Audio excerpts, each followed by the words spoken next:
High বন্ধুরা, সুমিতাস রান্নাবান্নি সবাইকে স্বাগত। এই প্রচণ্ড গরমে আর একঘেয়েমি সেই ডাল রান্না না খেয়ে আমরা মুখের অরুচি কাটাতে একটু অন্যরকমভাবে ডাল রান্না করতে পারি। তাই 1 কাপ মসুর ডাল পরিষ্কার জলে ধুয়ে নিলাম। এরপর কড়াইয়ের মধ্যে তেল দিলাম। তেলটা হালকা গরম হলে ধুয়ে রাখা মসুর ডালটা এবার দিয়ে দেবো। তেলের মধ্যে ডালটাকে একটু নাড়াচাড়া করে বেশ একটু ভেজে ভেজে নেব।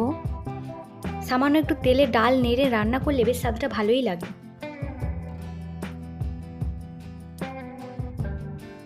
ডালটা একটু ভাজা ভাজা হলে পরে 1 গ্লাস পরিমাণ আমি গরম জল দিয়ে দিলাম। এরপর লবণ দিয়ে ঢাকা দিয়ে দেবো ডালটা যতক্ষণ না ভালোভাবে সেদ্ধ হয়।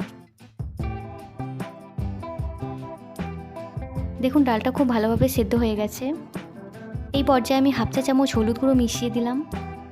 আরও কিছুটা টাইম ফুটিয়ে নিয়ে আমি নামিয়ে নেব। আপনারা চাইলে আপনাদের পছন্দ মতো যে কোনো ডাল নিতে পারেন, তবে আমার এটা মুসুরির ডালে বেশিই ভালো লাগে। আমি ডালটা খুব বেশি ঘন করব না, একটু পাতলা পাতলা রাখবো। এই প্রচণ্ড গরমে লেবু দিয়ে পাতলা মুসুরির ডাল খেতে বন্ধুরা খুবই ভালো লাগে। ডালটা একটা পাত্রে নামিয়ে নিয়েছি। ফোড়নের জন্য কড়ার মধ্যে তেল নিয়েছি। তেলটা হালকা গরম হয়ে গেলে দিয়ে দিলাম 5 ফোড়ন।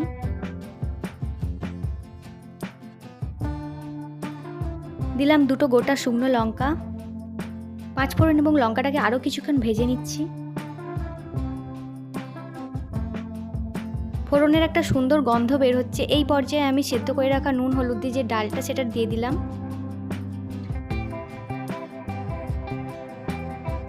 আপনারা আপনাদের স্বাদ মতো লবণ ব্যবহার করবেন। লবণের পরিমাণ ঠিক আছে কিনা আমি এই পর্যায়ে একবার চেক করে নিচ্ছি। ডালটা ফুটে উঠলে এবার নামিয়ে নেব। ডালটা নামিয়ে নিয়েছি একটা পাত্রে। একটা পাতিলেবুকে রাউন্ড শেপে পাতলা পাতলা করে কেটে আমি জলের মধ্যে ভিজিয়ে রেখেছিলাম। 2-1টা রস চিপে দিয়েছি এবং একটা একটা করে ডালের মধ্যে দিয়ে দিলাম। ডাল নামিয়ে লেবুর পিসগুলিকে দিতে হবে। ফুটন্ত অবস্থায় দিলে ডাল তেতো হয়ে যাবে। আমার এই রেসিপিটি যদি আপনাদের ভালো লেগে থাকে তাহলে আমার চ্যানেলটিকে সাবস্ক্রাইব করে ভিডিওতে একটা লাইক দিয়ে কমেন্ট করতে ভুলবেন না কিন্তু।